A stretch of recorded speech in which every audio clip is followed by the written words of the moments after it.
indicators, but that's just sort of the measurement, the inspection part. Like I said, inspection without adaptation is pointless in Scrum. So it's what you do with those metrics, how you act upon those metrics, to not turn those metrics into an objective in themselves. Metrics should give you an indication of a situation. They cannot tell you what to do with them. And they are certainly not a driver for the future. So that was one part. So we thought about key value indicators, a number of metrics, I'll talk about them, and how to use them, help you implement Scrum better. I've now called it just a Scrum zone. From your metrics, the evidence that you collect, oh, damn, this is not what we were hoping for. Customer satisfaction is not going up, it's going down. What to do with that? Why are we not doing it wrong? Is something wrong with the way we work with product owners, how we manage our product backlogs, how often we release or not release, and so on. So think about it. So key value indicators, and use them to think about skills, knowledge of people, practices that people use, the way they use the process, the tools they have, the authorizations that they have, and so on. So that was the adaptation part. So it was about closing a sort of empirical feedback loop, inspection, adaptation. And our initial idea with agility path and later on evidence-based management, but certainly agility path was to get, in a way, managers, sponsors, whatever's focus away from those teams. Instead of breathing down their necks all the time, look at metrics and then, take a little bit of distance. In a way, look at the results you produce instead of how those results are being produced. It's sort of like you can build a beautiful race car with the biggest, most powerful engine ever, the most performant Scrum teams ever, and then let them drive on the road in traffic hour around Delhi. It's not helpful. They will not drive faster. So help managers focus on the context, the environment, rather than just sort of the power of the engine. Yeah? The Scrum teams are your engine, but if your context, if your road is not clear, it's not going to help to have the biggest, the fastest car on the planet. So, and then, as this was not catching on, some bright guy in the US, David Starr, said, hey, what we're doing with those key value indicators, that's like the medical practice. We try to capture evidence and then let our behavior actions be driven by evidence. So that came up with evidence-based management. I still like to call this empirical management. Still not a final term, I still haven't figured it out. I'm very bad at those things. But at least management in an empirical environment, or management also performed in an empirical way. Inspection, adaptation, all the time. Key value indicators, 3 possible domains or selections. I know they've expanded it to 4, I don't know. Luckily, I don't have to agree anymore because I don't work there anymore, so I'm just sticking to gray hairs, age, no wisdom, sorry. So key value indicators, current value, actual value, ability, adaptability, ability to sustain that value. You can have a high value currently, but that's not a guarantee that you will still have it in a month's time, in 6 months' time, in a year. Are you able to sustain that value? You can have a high value with the ability to try to sustain that value, and you will be locking yourself from new value. So innovation, is there new value out there that you haven't uncovered yet? And then within the current value indicators, the sort of primary indicators that you need to capture first, within them, 3 aspects. Something with money in general, something for the organization via the stakeholders, lots of commercial organizations, non-government organizations, that's different. Most organizations I know are commercial, so something with money, something with users and customers. And then the overlooked aspect is engagement. So value for the people that use your products, value for the people that sponsor you, the organization, but also value for the people that actually have to do the work. That's what team engagement is about for me. You know, value, agile paradigm, value, and then, team engagement. That was what my paper was about. So let's focus on that a little bit. And it was brought up today, the Gallup study, 2017, the latest version. And much to my surprise, and I've done a bad thing, quickly, I like to do that online. So much to my surprise, I read that study a while ago, and I wrote about it in the article that I created for Xebia. What did the Gallup study research into? Engagement of people, how engaged are people, and there's sort of three domains. So engagement of people, sort of passive people, sort of couldn't care less, and then actively disengaged people, which is even more scary. So I looked into that and I quickly saw that Western Europe is somewhere down here. I looked into the details and my beautiful home country of Belgium within Europe is even on the bottom. So there's something not so good. But it seems that overall personal happiness of people in Belgium is really great. So we just hate to go to work, that's all. Which is a pity because we spend quite some hours over there. Like 3, 4, 5 days a week. And the only thing that we're looking for, like 7, 8 hours a day, is like, when can I go home? When can I go home? So we can do lovely stuff, read, play music, do other stuff, play with the kids, I don't care. How amazing would it be that we could also have some sort of engagement feeling in that part of our lives? So, and much to my surprise today, I looked into the figures. India is, in the Gallup study, is part of South Asia. You barely score better than Belgium. Wow. So the actual figures, so South Asia in total is 14% engagement, 65 and 21. I think I looked up the actual figures for India, and it's like your colleague said, 13%, and this is, I think, even 22%. That is scary, because those are people that believe in the company, that really want to go for it. Those are people that actively work against the company. They're like saboteurs within your company. They undo all the work of those other people. That's happening. This is scary. This is scary. Only 13% of your workforce in Belgium, it's even lower, are actively believing in the company that they work for. So if you want to increase your ability to deliver value, it's even less than user or customer satisfaction and sponsors and so on. It's about re-engaging people. So this reinforced my idea when I left Scrum Talk that Scrum should be about humanizing the workplace, create a more humane workplace so that people feel at home, build on their natural ability to self-organize their work against boundaries, within boundaries, and so on. Imagine that you can increase that figure with, I don't know, 5, 10, 15%. You know how many people that would be, that certainly would be actively engaged for your companies against the purpose of your company? That would be brilliant.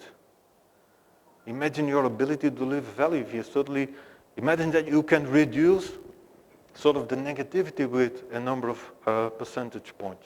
That would be amazing. That's our industrial thinking. People are not resources. By treating and thinking of people like resources, we keep this intact. By treating people as intelligent, creative creatures, we might do something about it. And you know what? In the end, if it's about money and customer satisfaction anyhow, employees who are engaged, they actually care a lot more about the outcomes you produce, the value you produce, the satisfaction that they possibly create. So this is what I'm going to talk about, not just as from the fall of this year. I hope this is our future. And I hope we all can build that together, that future. So think about people, think about how humane is your workplace organized. I think that's our future.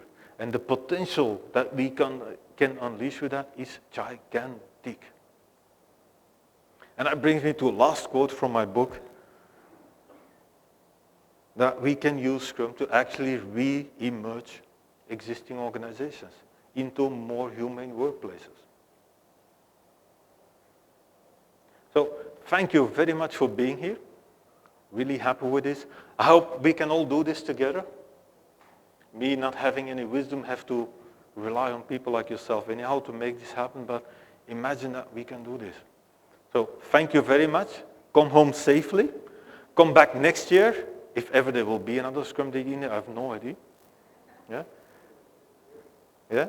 Okay. Thank you very much for being here, and it was a great day.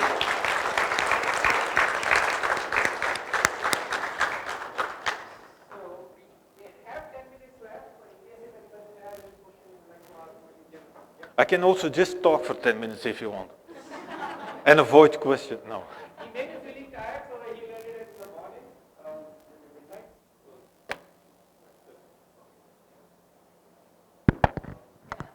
So,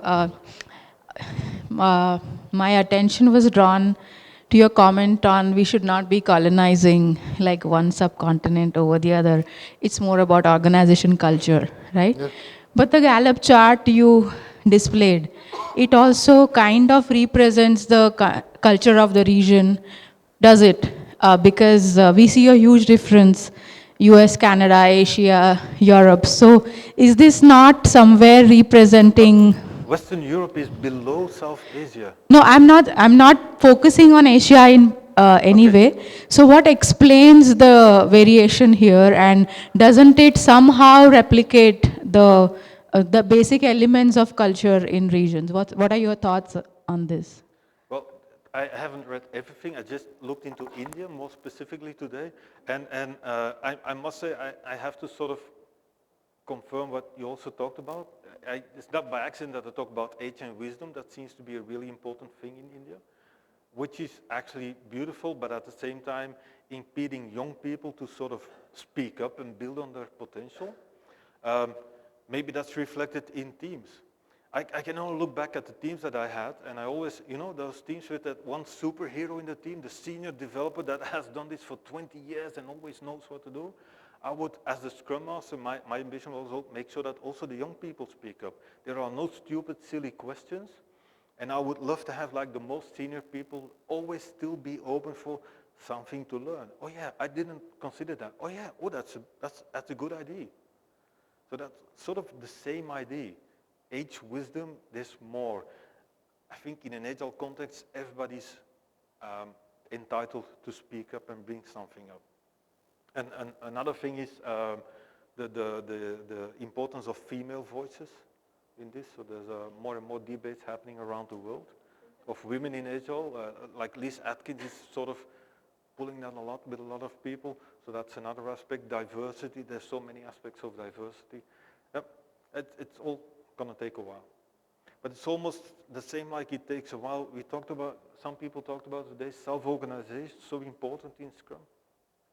So Scrum thrives on two very important principles, self-organization and empiricism. It's a combination. Now, if people have, whether gender, language, region, whatever, if people have been denied the right to think for themselves for 20 years in a row, now we come in with Scrum, yeah, you're able to self-organize. It's not magically going to happen, and certainly not overnight. Because you know what? In the past, whenever people spoke up, had an idea, and did something experimental, whatever, and it turned out fine, everybody, oh yeah, compliment, champagne, whatever. But if it didn't turn out like we expected, their heads were chopped off. So it's going to take a while before people believe you that it's serious this time, that we're honest about it. Because in the past, we've never been honest about it. So things change. Mindset, culture, whatever you want to talk about, yeah, but they go hand in hand with values, behavior, practices. So they reinforce itself. You can't, luckily, I always say that in classes, I cannot plug in a USB cable into people's brains and then download the Scrum guide, or things like that. Luckily, you would have strange things. I have control over people's brains. But by introducing practices, and sometimes maybe in a gentle way, a little bit forceful, people will see the value, they will pick them up, show a different behavior, and so on. So those things, culture, mindset, values, and behavior practices go hand in hand. It's not just the one or the other. A little bit of this, so that grows, and a little bit so think about it. It's sort of holistic system, but it's going to take a while. But if you want to thrive in the world of agile, information, knowledge, change, instability all over the place, we're going to need that. We're going to have to build on the potential, the intelligence of people. Yeah. Was that a helpful answer? Sort of. So I have a question, and it's not specifically for you, but maybe for Okay. all the fellow agilists, right? Now, I read a theory from David McClellan. He wrote a book of human motivation in 1970s. where he divided sort of motivation factors for individuals, right? So there was achievement, there was affiliation, and then there was power. And he went a step ahead and said, power, individuals can be divided further into personal and institutional. Now, anyone who has that need of institutional power would still be interested in leading the team. But anyone whose motivation, and he was a psychologist, so he studied, he had data around it, right? But anyone who has that need of personal power would like to control individuals. It's inherent in their nature. Yes. Now, we agilists sometimes call them tough nuts, right, to handle. How have you handled them? And have you come across them? And Power in itself is okay. yeah. It's just how you want to sort of exert your power. So for personal, let's talk about personal, someone who has a motivation in controlling people, right? It's inherent in his psychology, in his or her psychology. And you can't just change your psychology all of a sudden, right? No. So how do you train someone or coach someone like that to find something in this agile world for himself and say, okay, that is what is in it for me? Yes. It goes back a lot to making it sort of part of the collective. Because everything if you need complexity, you don't need those superheroes anymore. You can't tackle complexity by that individual superheroes. So there's a lot of focus on team. And as a collective of a team, and that those people are part of a team, and try to keep them part of the team, ask for tolerance, inspire, invite the rest of the people in the team to sometimes regularly push back. If the desire for power is the desire to really be the one that has the control, and I would expect somebody like that to sort of be pushed out of an ecosystem at some point in time. Okay. Honestly. Okay. So If it's about, I want to be an authority based on what I know, the experience, what the insights that I bring, sort of authority without formal power, that's beautiful. That's what we need. It's Right. not that we say we put everything in the collective. Some people will jump up, take another role, and so on, and that's good. That should be natural. That should be also part of the development of people. We're not saying that everybody has to be the same person, the same personality. Right. So, but at some point, it may be difficult for them to change. And at that time, you decide that maybe this ecosystem is not built for them. Is that a fair statement to make, or? Yeah, probably at that point in time, they're not ready to be part of the ecosystem. Yeah. It's not the ecosystem, it's not ready for them, it's Right. the other way around. Right. Yeah. Right. Maybe the ecosystem will say, we've given you enough chances now, we've talked about, we had agreements, team agreements, this is how we live together, these are sort of the rules by which we live. If you keep breaking them with your superhero behavior, your exertion of power and so on, we're going to ask you, do you really want to be part of this team? Right. And can you honestly think about it? Because if you want to be part of this team, these are the boundaries, these are the rules, these are agreements. We'll push back, we'll be tolerant, but probably at some point in time it will come to a point where they say, please leave. Right. Right. Yeah. Already 5, but we can continue maybe after a group picture, so there are some people who may want to leave for the traffic is on us. I would like to close it here formally, but you can have that discussion. Yeah. A quick note, so and not a note, it's more of a quick thanks to all Enjoy of the you. Delhi traffic. So a quick thanks to all of you, to all the participants, especially those who actually came outside of Delhi NCR, people who came from Pune, Bangalore, Chennai, and someone who actually came from Qatar. So he was here for something else, but he extended his vacation just to attend this event. A big thanks to all of you. A big thanks to the speakers who volunteered for the event. Good. And to people who actually organized the event. Yep. So I don't have anything much to say, but that's what I have. So again, thanks a lot, and I hope it was worth of your time. So we have a feedback wall there, so we don't see many stickies there. In case, just if you have maybe a few minutes, just go and stick it, whatever you felt about it, but be very specific, right? And be polite in case if you have something. Yeah. Thank you. So what we are going to be having a group picture and then we can have that discussion continue. I think his flight is at 1 a.m. so he is there. Don't worry. We are not